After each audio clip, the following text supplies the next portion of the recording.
Okay, let's have a look at how leaves are adapted for photosynthesis. You see on this courgette plant here, the leaves are really big, flat and wide, and look how they're all spread out, not really overlapping too much. This is so they can get as much sunlight as possible for photosynthesis.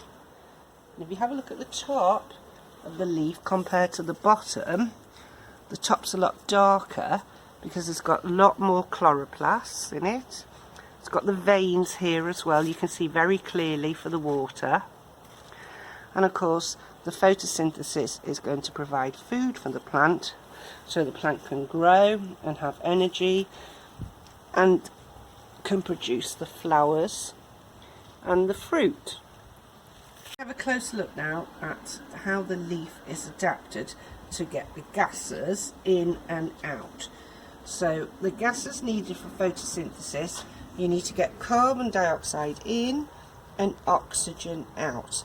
But also plants are living things, so they do respire, so oxygen also needs to go in and carbon dioxide needs to go out of the leaf. Respiration happens all of the time in plants, day and night, but photosynthesis of course only happens when the sun is out, in daylight. So the gases go through tiny holes here underneath on the underside of the leaf. You can't see them, you're going to need a microscope to see them. The top of the leaf is often darker because it's got lots more chloroplast, but it also has a protective layer, so this stops the leaf drying out. So I'm going to pick this leaf and then we'll have a look to see if we can find any stomata. The experiment you can do is put your leaf into just boiled water, and can you see the bubbles that come out? Now if I can turn this around, you need to look at the top and the bottom. Hopefully, it's a bit tricky. Whoops. You'll find that more of the bubbles come out from the bottom. You have to be patient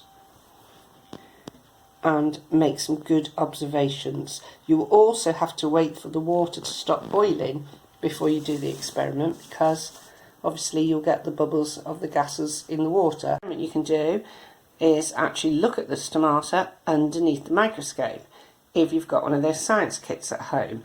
I haven't got one, so I'm just going to show you how to set it up, and then if you have lucky enough to have one, then you can do it yourself.